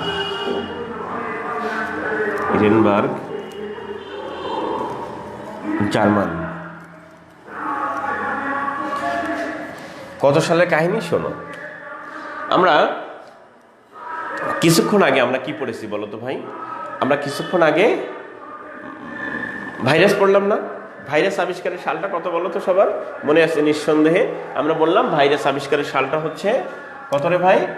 1892। এটা কি ভাইরাসের সাল না? 1892 ভাইরাস আবিষ্কার হয়েছে। সুতরাং দেখো, খেয়াল করে একটু, এই 1892 সালে ভাইরাস। এবার খেয়াল করো, ভাইরাস যদি 1892 সাল হয়ে থাকে, তাহলে ব্যাকটেরিয়া কত সাল? আমাদের মনে আসছে না বা মনে রাখা কঠিন হয়ে যাচ্ছে, সেই জন্য বলছি। ব্যাকটেরিয়া কত সাল? তো আমরা যেহেতু ব্যাকটেরিয়া পড়তেছি, তাহলে ব্যাকটেরিয়ার প্রথম সিলেবালটা কি, প্রথম উচ্চারণটা কি হয় ভাই? দেখো তো, ব্যাক। ব্যাকটেরিয়ার প্রথম উচ্চারণ কি হয়? ব্যাক না? তো ব্যাক লিখতে গেলে এই যে ব্যাক, কথার কথা, তো ব্যাক আমরা বাংলায় বলি, ব্যাক উচ্চারণ করি ব্যাক। এই ব্যাক মানে কি? সামনে না পিছনে? সিম্পল ব্যাক যে ওয়ার্ডটা আমরা ইউজ করে থাকি ইংলিশে, ব্যাক মানে হচ্ছে পিছনে। তাহলে আমরা কোন দিকে যাব? ব্যাকে যাবো না সামনের দিকে যাব? পিছনের দিকে যাব। তাহলে ভাইরাস থেকে পিছনের দিকে যাব। হ্যাঁ, ভাইরাসের সালটা শুধু মনে রাখবো। ভাইরাসের সাল কত? 1892। বুঝতে হচ্ছে? 1892। তাহলে ব্যাকে যদি যাই, তাহলে ব্যাকে যাব, পিছনে যাব, বেশি পিছনে যাব না, অল্প একটু পিছনে যাব। দ্যাট ইজ ওয়াই, দেখো না ভাই, এই 1892 আছে না, একটু পিছনে আসবো, এইটাকে এখানে নিব, এইটাকে এখানে নিব, তাহলে কত হবে? 29। মনে রাখার জন্য দুইটা সাল কিন্তু সেম 4টা ডিজিটই আছে, শুধু একটু উল্টাপাল্টা করে আমরা ব্যবহার করব। কথা বুঝতেছো? তাহলে আমাদের এখান থেকে কি শিক্ষণীয় বিষয়টা কি? যে 1892 হচ্ছে ভাইরাস 1829 হচ্ছে ব্যাকটেরিয়া। এটা একটা সালই জাস্ট খালি একটুখানি ব্যাকে গেছি, শেষে দুইটা ডিজিট উল্টাপাল্টা করে দিয়েছি, এটা তুমি মাথায় রাখবা। তাহলে ভাইরাস এবং ব্যাকটেরিয়া দুইটা সালে আমাদের পরীক্ষা এসছে, আসে বারবার। আরেকটা কথা হচ্ছে, সত্য কথা হলো যে ব্যাকটেরিয়াকে আমরা অনেকেই বলে থাকি, বই পুস্তকে লেখা থাকে যে লিয়েন হুক। না, ব্যাকটেরিয়ার ফাদার লিয়েন হুক না, ব্যাকটেরিয়া আবিষ্কারক লিয়েন হুক না। কেন লিয়েন হুক না, একটু খেয়াল করো। ব্যাকটেরিয়াকে লিয়েন হুক আবিষ্কার করে নাই। কেন আবিষ্কার করে নাই? দেখো, সে প্রথম, বসো ছেলে বসো, এই সাইডে যাও, ধরো ক্যামেরা আসো, এদিকে যাও। আচ্ছা, হ্যাঁ। তো এখানে দেখো রবার্ট হুক, যেটা সবাই একটু মনোযোগ দিয়ে শোনো, রবার্ট হুক কোষের কথা বলছিলেন, সেই কোষকে ডিসক্রাইব করেছিলেন কে? সেই কোষকে ডিসক্রাইব করেছিলেন হচ্ছে লিয়েন হুক, এইভাবে যে না, একটা কোষ একটা প্রাণী আছে, কিন্তু সে বলে নাই, লিয়েন হুক বলে নাই যেটা হচ্ছে কি ব্যাকটেরিয়া, এই নামটা সে দেয় নাই। লিয়েন হুক এই নামটা দেয় নাই। বুঝতেছো আমার কথাগুলো? তাহলে লিয়েন হুক যেহেতু নাম দেয় নাই, সেই জন্য তাকে আমরা ব্যাকটেরিয়া হিসেবে কিছু বলতেও পারি না, ব্যাকটেরিয়া জনক বলা যায় না, আবিষ্কারকও বলা যাচ্ছে না তাকে, কারণ সে তো ব্যাকটেরিয়ার নামটা দেয় নাই। কথা বুঝতেছো না? এই জন্য তাকে আমরা কাছাকাছি রেসপন্সিবল বলি ব্যাকটেরিয়ার জন্য, কিন্তু সরাসরি তাকে বলি না। কথা বুঝতেছো? আর পরবর্তীতে যে নামটা যে ব্যাকটেরিয়া, এই কথাটা কে ইউজ করলো? জার্মান বিজ্ঞানী এরেনবার্গ, হ্যাঁ, তিনি প্রথম ইউজ করলেন। কত সালে দেখো তো ভাই? 1829 সালে তিনি প্রথম এইটা ব্যবহার করলেন। 1829 সালে কি ব্যবহার করলেন? ব্যাকটেরিয়া শব্দটা ব্যবহার করলেন। তাহলে দেখো তো ভাই, ব্যাকটেরিয়ার আবিষ্কারক কে? এই কোশ্চেন যদি পরীক্ষায় আসে, ব্যাকটেরিয়ার আবিষ্কারক কে, তাহলে তুমি আমরা যে আনসারটা দিব তা হচ্ছে ব্যাকটেরিয়ার আবিষ্কারক হচ্ছেন কে? এরেনবার্গ। যদি অপশনে এরেনবার্গ না থাকে তাহলে অবশ্যই আমরা আনসারটা দিব লিয়েন হুক। আর যদি দুইটাই থাকে তাহলে আনসার দিব কোনটা বলো তো? লিয়েন হুক দিব। লিয়েন হুক না থাকলে আনসার দিব কোনটা? সরি, দুইটাই যদি থাকে তাহলে এরেনবার্গ। আর যদি এরেনবার্গ না থাকে তাহলে আনসার দিব লিয়েন হুক। বুঝতেছো? তাহলে এই যে আমরা এখানে যে কয়টা নাম লিখছি, দেখো না, নামগুলো হচ্ছে কি কি নাম লিখছি? একটা হলো এই বেচারার নাম রবার্ট হুক, পরীক্ষায় আসছে কিন্তু। নাম লিখেছি লিয়েন হুক, পরীক্ষায় কিন্তু আসছে। নাম লিখেছি এরেনবার্গ, পরীক্ষায় কিন্তু আসছে। হ্যাঁ, তারপরে আমরা সাল লিখেছি 1829, পরীক্ষায় কিন্তু আসছে। সাল লিখেছি 1665, পরীক্ষায় কিন্তু আসছে। সাল লিখেছি 1675, পরীক্ষায় কিন্তু আসছে। এরপরে সাল লিখেছিলাম আগেরটায় কত? 1892, পরীক্ষায় কিন্তু আসছে। এগুলো হচ্ছে আমাদের প্রিভিয়াস বিসিএস এর কোশ্চেন। সো তুমি যখন পড়বা তখন অ্যাজ লাইক দিস, সেম এইভাবে তুমি একটু পড়াশোনা করবা, কারণ এখন সময় তো খুবই কম, এত ডিটেলস পড়ার দরকার নাই। তুমি শুনবা ঠিকই, আর ওই জিনিসগুলো মনে রাখবা, ট্যাক্টফুলি জিনিসগুলো মনে রাখবা, এইগুলো আর কি। হ্যাঁ, ঠিক আছে, এগুলো একটু খেয়াল করো।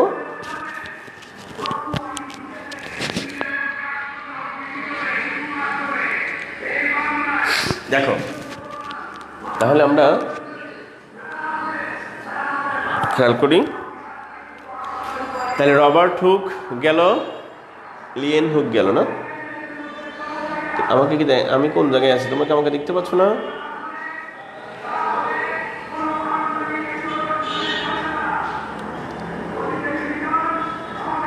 আচ্ছা, খেয়াল করো, কি লিখছো? লিমন, কি লিখছো? আচ্ছা, ঠিক আছে। দেখো, তাহলে আমাদের খেয়াল করো তো ভাই, 1, 2, 3, এই 4টা সাল খুব ভালো করে খেয়াল করতে হবে, কারণ এগুলো আমাদের পরীক্ষায় বারবার আসে আর কি। হ্যাঁ, আচ্ছা, গেল। তাহলে ব্যাকটেরিয়া থেকে তোমরা এই জিনিসগুলো জানলা। এখন তোমাদের যে কাজটা হবে সেটা হচ্ছে ব্যাকটেরিয়ার কিছু ভ্যাকসিন আছে, টিকা আছে। ওই কোন রোগের? বিসিজি টিকা, তারপরে তোমার পেন্টা ভ্যাকসিন, এগুলো একটু দেখে নিবা। 3-4টা ভ্যাকসিন একটু দেখে নিবা। আর ব্যাকটেরিয়ার রোগগুলো 18-19টা রোগ আছে, এইটা একটু টানা মুখস্থ করে ফেলবা, ব্যাস শেষ। ঠিক আছে? আচ্ছা, এরপরে আমরা এখান থেকে চলে যাব, ব্যাকটেরিয়া ভাইরাস কিন্তু গেল। আমরা এরপরে আর কোথায় যাব? দেখো,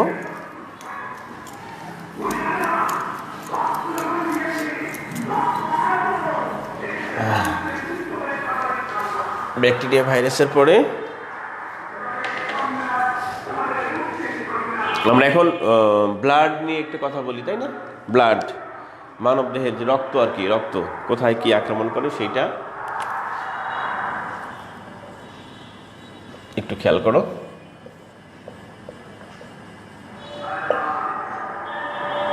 রক্ত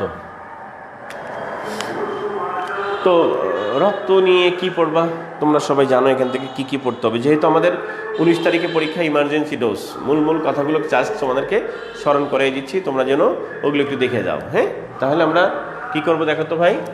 রক্ত রক্ত রক্ত এটা আমরা জানি যে কয়টা ভাগ, মানে রক্তের প্রথম কথা হচ্ছে টেম্পারেচার কত, আমরা শিখছিলাম ক্লাসের মধ্যে যে রক্তের টেম্পারেচার হচ্ছে আমরা জানি 98.4 ডিগ্রি ফারেনহাইট, অথবা আমরা যদি সেলসিয়াস স্কেলে বলি তাহলে 36.89 ডিগ্রি সেলসিয়াস, বা আমরা বলে থাকি কত 36.90 ডিগ্রি সেলসিয়াস, বা আমরা বলে থাকি 37 ডিগ্রি সেলসিয়াস। সবগুলোই মোটামুটি শুদ্ধ কথা। আর একেবারে শুদ্ধ কথা হচ্ছে এই দুইটা, মানে যদি তুমি স্কেলের সূত্রতে বসাও তাহলে 98.4 ডিগ্রি ফারেনহাইট আর 36.89 ডিগ্রি সেলসিয়াস একই কথা। তাহলে আমরা সবটাই মনে রাখবো। তার মধ্যে হলো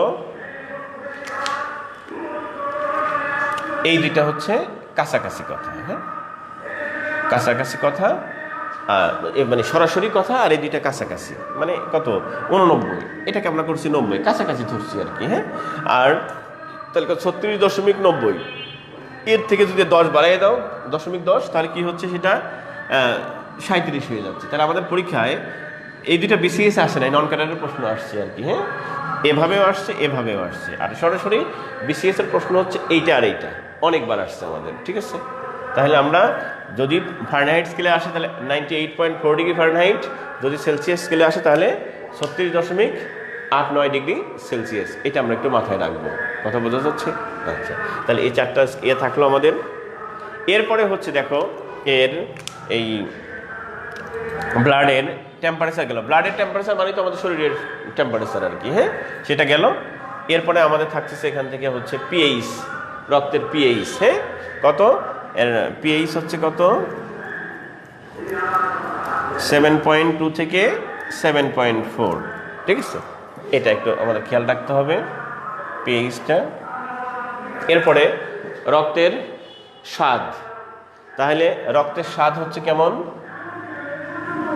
সামান্য কি ক্ষারীয়, মানে সরি, রক্তের পিএইচ হচ্ছে সামান্য ক্ষারীয়, স্বাদ হচ্ছে জিভাতে লাগলে যেটা অনুভূত হয় তাকে আমরা স্বাদ বলি। তো যাদের অনেকেই কেটে টেটে গেছে, দেখতে যে জিভাতে লেগে গেছে, ব্লাড টার্ড আনফর্চুনেটলি লাগতেও পারে, লাগলে আমরা স্বাদটা কেমন অনুভব করেছি সবাই, ওইটা কেমন মনে হয়েছে, একটু লবণাক্ত মনে হচ্ছে না, কারণ ওখানে খনিজ লবণ থাকার কারণে। তাহলে রক্তের স্বাদটা হচ্ছে, রক্তের স্বাদ হচ্ছে সামান্য লবণাক্ত, খেয়াল করো, সামান্য লবণাক্ত। আর পিএইচটা হচ্ছে, এই পিএইচটা এটা কি ক্ষারের দিকে না, ক্ষারের দিকে মানে অ্যাসিডের দিকে। 7 পর্যন্ত হচ্ছে নিউট্রাল, 7-এর বাম দিকে হচ্ছে কম হচ্ছে অ্যাসিডিক, আর বেশি হচ্ছে বেসিক।